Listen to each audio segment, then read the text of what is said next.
नमस्कार मित्रांनो. जम्मू काश्मीरचं पहलगाम, ज्याला धर्तीवरचं स्वर्ग असं ओळखलं जातं, या पहलगाममधून भारतातून काही पर्यटक फिरण्यासाठी गेले होते. ज्यांचं नुकतंच लग्न झालं होतं, तर काही हनीमूनसाठी आले होते.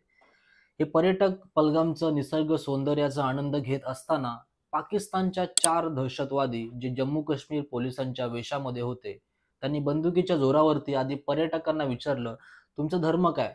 आणि जे कोणी मुसलमान नव्हते त्यांना डायरेक्ट गोळ्या मारण्यात आल्या आणि आतापर्यंत 27 लोकांचा बळी या हल्ल्यामध्ये गेला आहे. हा हल्ला झाला तेव्हापासूनच देशाच्या कानाकोपऱ्यातून एकच आवाज उठत होता, तो म्हणजे पाकिस्तानला धडा शिकवा. आणि हा धडा असा शिकवा की पाकिस्तानच्या येणाऱ्या 7 पिढ्यांना हे लक्षात राहिलं पाहिजे. आणि मित्रांनो, ज्या प्रकारे अमित शहा रातोरात श्रीनगरला पोहोचून घटनास्थळी दाखल होऊन जे लोक या हल्ल्यामध्ये बळी पडले, ज्यांचा मृत्यू झालाय, त्यांना श्रद्धांजली दिली. हॉस्पिटलला जाऊन त्यांनी जे लोक या हल्ल्यामध्ये घायल झाले त्यांना त्यांची भेट घेतली. यामध्ये अमित शहाचं ज्या चेहऱ्याचं जे हावभाव बघून आणि त्यासोबतच नरेंद्र मोदी जे सौदी अरेबियाच्या दौऱ्यावरती होते, ज्यांनी रातोरात सौदी अरेबिया सोडून ते दिल्लीमध्ये उतरले. हे सर्व बघून मला तर नक्कीच वाटत होतं, की पाकिस्तानला असा धडा शिकवण्यात येणार आहे, की पाकिस्तान विसरणार नाही. आणि झालं सुद्धा असंच. नरेंद्र मोदी, अमित शहा आणि सी-सी-एसची जी बैठक झाली, जी नुकतीच पार पडली, यामध्ये 1960 पासून सुरू असणारा सिंधू जल समझोता हा जो करार आहे, हा बरखास्त करण्यात आला आहे. यासोबतच अनेक पावलं उचलण्यात आली आहेत. पण या सिंधू जल समझोता बरखास्त केल्यामुळे पाकिस्तान कसा एका एका थेंबासाठी रडेल, कसा भिका मागेल. अगोदर तर भिका मागायचाच, पण ते जेवणासाठी. पण आता कसा एका एका पाण्याच्या थेंबासाठी भिका मागेल, ते तुम्हाला सांगतो. नमस्कार, मी प्रतीक वाघमारे.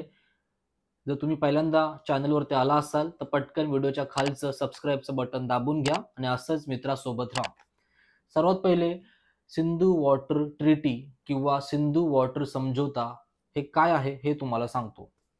1947 साली जेव्हा पाकिस्तान भारतातून वेगळा झाला, तेव्हा पाकिस्तानला एकच टेन्शन होतं, ते म्हणजे पाकिस्तानकडे असणाऱ्या पिण्याच्या पाण्याचं. कारण पाकिस्तानमध्ये जे पाणी वाहतं, ते सर्व पाणी भारतातील जम्मू काश्मीरमधून वाहतं. तर पाकिस्तानला असं वाटायचं, की भारत आपली जिरवण्यासाठी हे पाणी अडवेल आणि पाकिस्तानला पाण्यासाठी तरसवेल. म्हणून अ, आणि झालं सुद्धा असंच. 1948 साली भारताने काही पाणी थांबवलं सुद्धा होतं.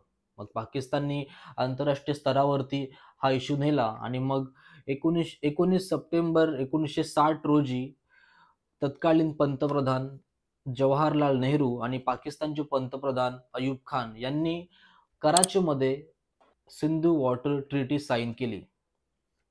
ही साइन केल्यानंतर भारतामध्ये आणि पाकिस्तानमध्ये अनेक युद्ध झाली, अनेक ताण-तणाव निर्माण झाले, पण हा करार काही तुटला नाही आणि याचाच माज पाकिस्तानला होता. पाकिस्तानला माहिती होतं, की आपल्यामध्ये आणि आपल्या आणि भारतामध्ये एक पाण्याचा समझोता आहे. भारतासोबत चाळे करणं चुकीचं आहे, तरीसुद्धा पाकिस्तान भारताला नाडायचा. त्यांनी 26/11चा आतंकवादी हल्ला केला, त्यांनी पुलवामा अटॅक केला, त्यांनी उरीचा अटॅक केला, त्यांनी अनेक वेळेला त्यांनी जम्मू काश्मीरमध्ये आणि भारतामध्ये आतंकवादी हल्ले केले आहेत.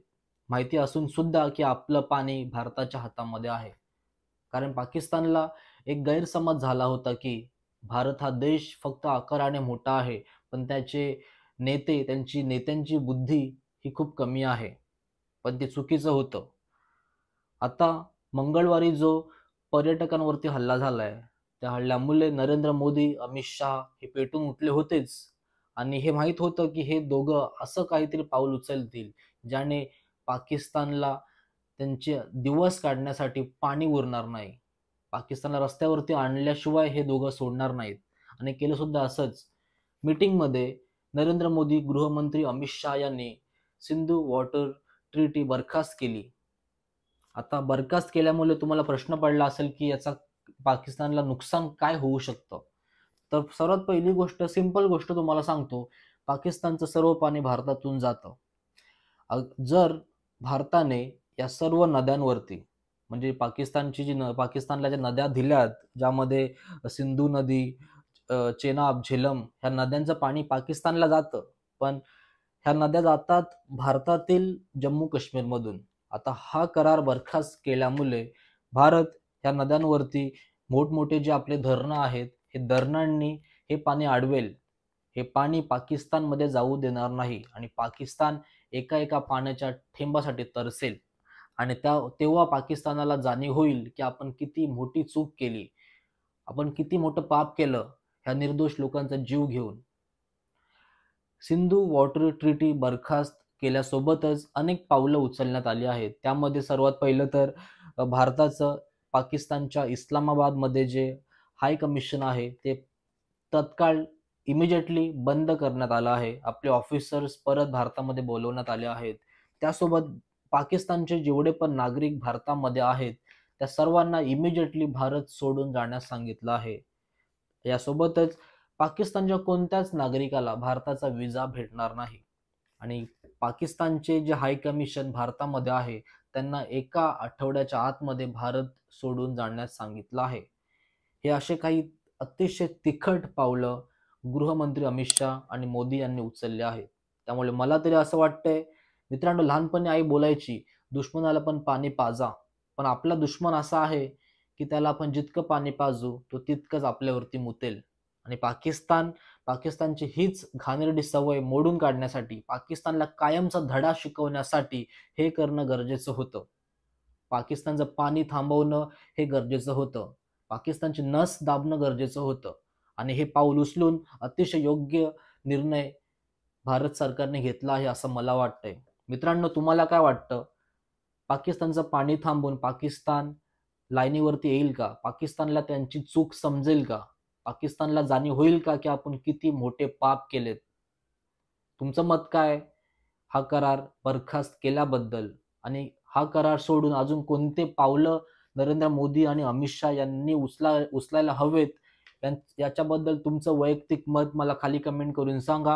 व्हिडिओ आवडले असेल तर नक्की लाईक शेअर करा आणि जर आतापर्यंत मित्राच्या युट्यूब चॅनलला सबस्क्राईब केलं नसेल तर पटकन व्हिडिओच्या खालचं सबस्क्राईबचं बटन दाबून घ्या आणि मित्राच्या युट्यूब चॅनलला सबस्क्राईब करून घ्या. व्हिडिओ इथे संपवतो. भेटूया पुढच्या एका नवीन व्हिडिओमध्ये. जय हिंद, जय भारत.